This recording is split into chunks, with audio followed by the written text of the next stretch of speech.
Ho, ho, ho, Chieftain fans, and what an exciting couple of weeks we have ahead of us and behind us. Christmas break is quickly approaching, and I'm producing this episode like I'm running out of time, so grab your peppermint mochas or hot chocolate, and let's ball into it. As many of you remember, we had an exciting pep assembly to introduce our winter sports, and it's time to finally watch those sports slam into full swing. That's a basketball reference for all of you newbies. Starting off, our first basketball game of the season took place yesterday on December 3rd. The boys and girls took on the Broken Arrow Tigers right here at the Chieftain Center. All home basketball games this season will be streamed right here on Chieftain TV. Additionally, on December 5th, Winter Guard will be hosting tryouts for all grades. Now let's talk about our last few weeks of exciting football games. The Chieftains came into the game against Ike not winning a playoff game in 20 years, and at that, not winning a home playoff game in 40-some years. And you best believe that they broke that streak. The Chieftains started off to a rocky start, falling behind to start the game with some worrisome mistakes this late in the season. But as the second quarter progressed, the Chieftains found their rhythm as Logan Hicks scored 2 touchdowns in the Wildcat, and Colton Crabtree remained perfect on the year as he drilled a 27-yard field goal to put it to a 3-point game going into halftime. Coming out of halftime, the Chieftains shut down the Eisenhower offense and ramped up their own. Levi Jensen got to show off his legs again as he broke loose for not only one, but 2 70-yard runs to the house, as Logan Hicks showed off his skills on defense as well as he grabbed a quick pick to seal the fate of the game late in the fourth quarter. It's also worth noting that Braddox Broughton and Jackson Stone found a rhythm together during this game, putting up the majority of the team's passing yards. Doinking off of this, let's talk about the game in Choctaw. Choctaw came into the game off of a bye week and an 8-2 season, undefeated in district play. Unfortunately, the Chieftains were no match for Choctaw as the final score ended 52-0 in favor of Choctaw. Choctaw then went on to play Sand Springs this last week, beating them 31-21, advancing to play the defending state champions Muskogee in the 6A District 2 state championship. Now, just like it wouldn't be Christmas time without a peppermint mocha, it wouldn't be a new sports season without an interview. So let's head over to Coach Nagel to talk about this upcoming basketball season. I am joined here with Coach Nagel, the head basketball coach for the boys basketball team and the assistant athletic director here at Sapulpa. Coach Nagel, how are you doing today? I'm good, man. It's game day, so I love it. Bring it on. Best time of the year. Sorry, I didn't mean to cut you off there. So I've got a couple of questions here for you.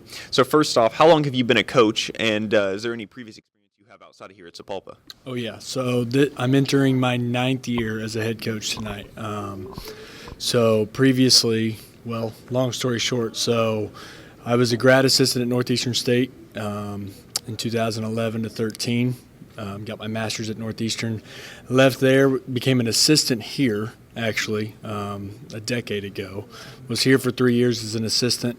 Took the head coaching job at Beggs High School. Was there for 3 years. Had a lot of success there. That success got me a bigger and better job at Bishop Kelly.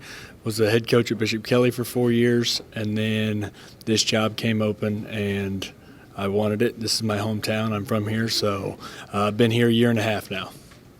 Very interesting. And bouncing off of that, I've noticed that, and I've kind of heard about this leading up to this, that you wanted to start some younger school ball and get people in the program a lot younger. So if you want to tell us a little bit about that, I'm sure there's some people with some younger siblings that might be interested in that. Yeah, so a year ago, I've always known kind of what Sapulpa has had, and I've always known what Sapulpa has needed, in my opinion, to continue to grow the game of basketball in our community. So we started our middle school program. We have a 6th and 7th grade program, but we started it much earlier last year. They didn't start till about November in the past, and we started practice September 1st last year. So we continued that, but then most communities around here have what they call INBC, which is Indian Nations Basketball Conference. And so Little Chiefs football is INFC, and Sapulpa's had INFC for as long as I can remember, even when I was a kid. But they've never had the basketball side of things. Sapulpa's always had church leagues, which aren't bad, Salvation Army, but it wasn't under the school, so you didn't have kids wearing this logo, playing on our facilities, etc. So we've started IMBC this year. Coach Caleb and I, the girls' staff and my staff, have started a 3rd through 5th grade program. So that actually tips off this Saturday. We'll have a bunch of 3rd, 4th, and 5th grade boys and girls games in the old gym here this Saturday. So we're going to be working all day on Saturday, but hey, it's part of it, and it's part of when you're going to take over a program.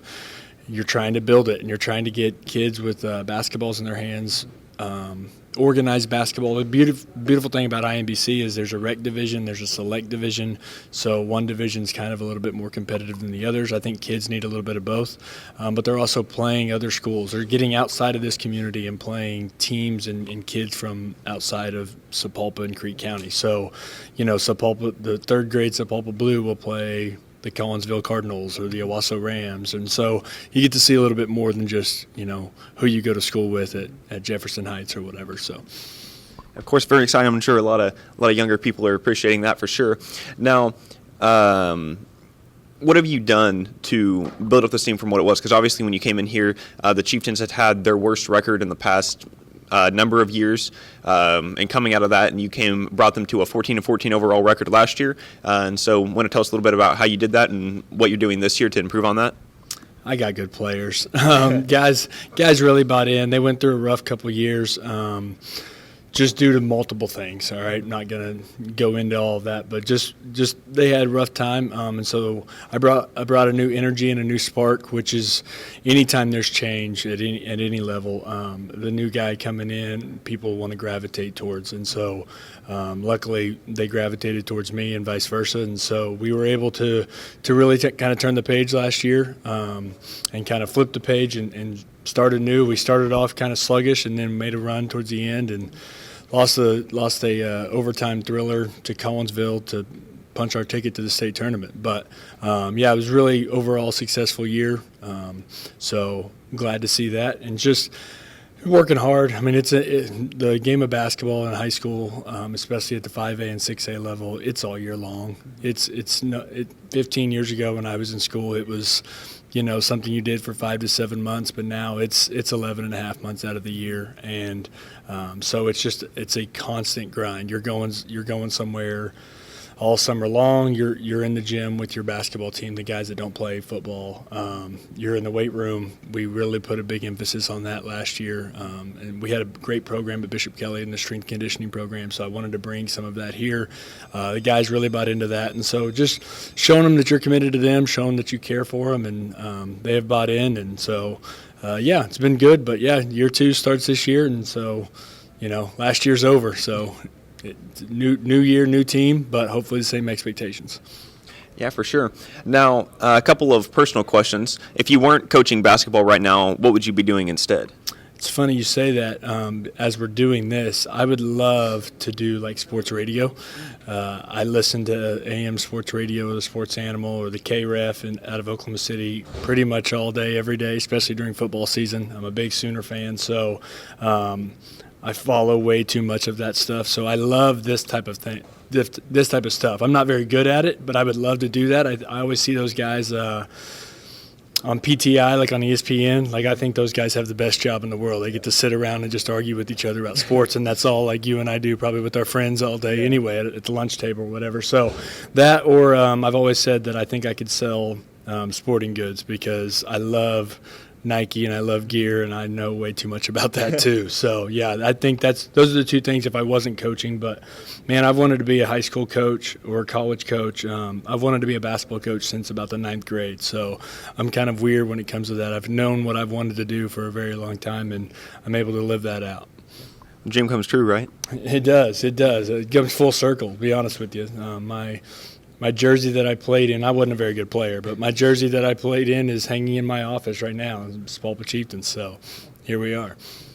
Well, there you go. Well, one last question for you. So I was taking a look at the lineup that you sent me for this upcoming game tonight, and I was looking and I was saying there wasn't a whole lot of senior players, and I was just going to ask you, what kind of led you to making the lineup the way that it is this week, and if there's, any particular reason for that. Well, we've got 4 seniors. Led by our point guard who led us in scoring and assist and second in rebounds last year, all-district player Zach Lewis. Hoping to have a big year from him. Jalen Pratt was a senior for us. He was great all last year until he broke his foot in January, and we kind of hit a bump in the road when he went down. But Jaden Lanham came to us last year, transferred in. He's a senior that's really going to help us. And Lanier Everett, same thing. But after those guys, we've got a ton of sophomores and actually going to start a freshman tonight. Landon Barber came to us from Lone Star last year as a 9th grader, and he just has absolutely been consistent every single day. So we're kind of throwing him into the fire tonight against one of the best teams in the state in Broken Arrow, but he's going to get his taste early. But Landon has come in and worked for the position that he's earned tonight. So, and a bunch of sophomore guys, Roman Poindexter, who's last name is a legacy around these parts in the game of basketball, but he played a lot as a freshman last year and got quality minutes and hit some quality shots in the playoffs, so he'll be a sophomore coming off the bench tonight. Chase Ward, one of his best friends, and another guy who's just really consistent every day. So Jace Parker, sophomore for us, who transferred in from Muskogee, was here previously as a middle schooler, but he's going to start for us tonight as a sophomore. Played a lot last year as a freshman at Muskogee, so he's seen what it looks like. He can really shoot it. We're not the biggest team, but we've just got to buy into what we do and just grind away and just be the most scrappy team out there. We're going to fight. We're not going to be big, but we're going to scratch and claw. That's for sure. Yeah, for sure. And we're here at Chieftain TV. We're excited to watch you guys and see what you have this season. And one last thing, do you have anything for myself or anyone that might be watching right now outside of these questions I have prepared for you? Oh, man, you hit me with the spot. No, we just appreciate everything you guys do. We appreciate the community that's watching. The game of basketball, like I said, these guys have put in a lot of work in the last – ever since season ended, you get spring break, and then you're right back at it April 1st, so when we get back from school. So these guys have put in a lot of work, a lot of what we call unseen hours. Hopefully, we can put a good product on the floor for everybody to be proud of. Well, thank you, Coach Nagel, for sitting down with me. I appreciate it, especially on somewhat short notice, and good luck at the game tonight, and we'll be talking to you later in the season for sure about some things that have happened so far and some things to come. Absolutely, man. We appreciate it. Thank you. Now, if you'll excuse me, folks, I have a pie to bake and Christmas to decorate for. So until next time, stay warm, show out to our upcoming basketball game, and to all our basketball players, shoot your eyes out, kid.